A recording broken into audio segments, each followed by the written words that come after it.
Hello my guys, gals, and pals. The time of recording is currently 5:41 p.m. and that means this video is due in 6 hours. Sounds great. On this episode of I'm willing to sacrifice to get stuff done, I'll be going over my greatest fear, the ocean. Kidding? Well, not really. Other than being a large body of salt water you would never catch me near, the acronym OCEAN represents the 5 core traits that make up human personality. O. Openness. C. Conscientiousness.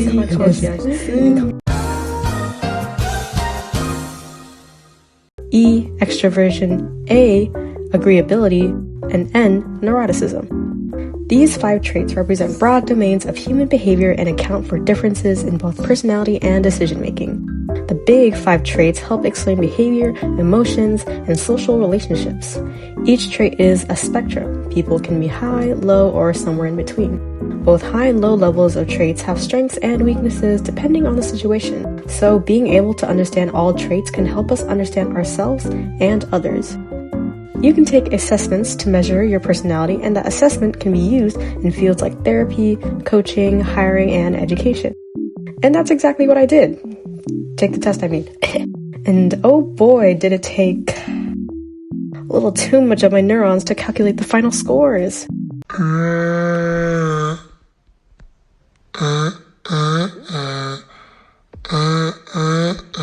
I'd like to say I'm a pretty self-aware person, yet looking at the scores, it seems I can still surprise myself.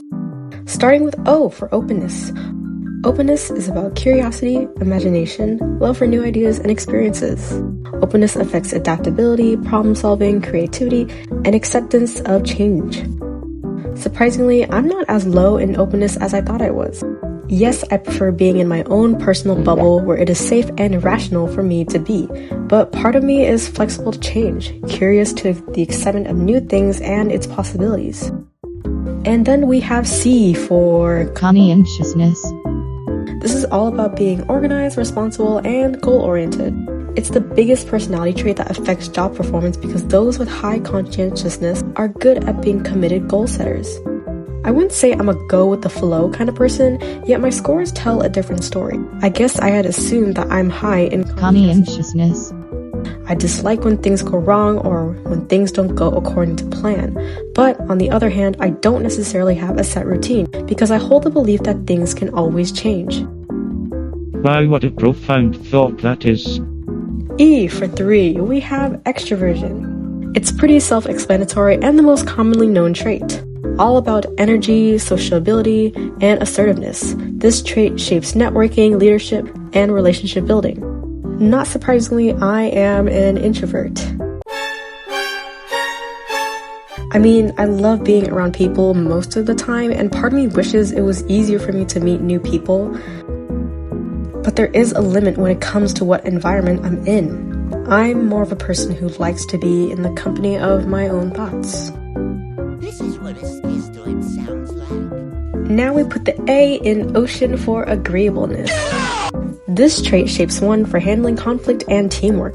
You can either be warm and empathetic, the peacemaker essentially, or honest, independent, and not afraid to speak your mind. When it comes to agreeableness, I define it as either being a people pleaser or not. And when it comes to that definition, I am definitely a people pleaser because in my mind, avoiding conflict is what I strive to do best. Well, that and helping others. Ooh, we're wrapping things up with the last but very not least letter N, which stands for neuroticism, a tendency to experience negative emotions like anger, anxiety, or sadness. The higher the score, the more you're prone to negative emotions controlling you. The opposite is said for the lower side of the spectrum. It impacts mental health, stress levels, and resilience from setbacks. Neuroticism is a trait I was gently surprised to find that I score low in because of how wrong it seems.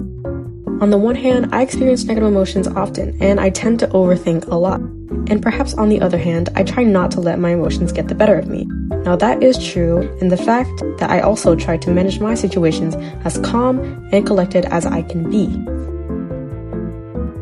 Now, in terms of accuracy, for the most part, I agree with the concluded scores. Mostly. The other part of me is unsure of whether or not I did the test wrong because of how off base a few of the facts are. Maybe it's because I'm a pessimist at heart and I don't believe that I could actually be calm or adventurous. But anyways, when it comes to my personal life or career, I see this test as a starting point on the road for improvement. I may not be an extrovert who can light up the room with their infectious energy or the best when it comes to managing my goals and emotions. My personality may affect my future endeavors and relationships because I'm less energetic and my moods tend to fluctuate. But I am able to see the need for improvement. And for me, I'm always striving to be the best version of myself. That's why I don't want such tests or labels to constrain myself now or in the future. Anyways, I hope those of you who are watching, if there's anyone still watching, have a wonderful day, night, or morning, because this episode of Sleep I'm Willing to Sacrifice to Get Stuff Done is finished. Bye!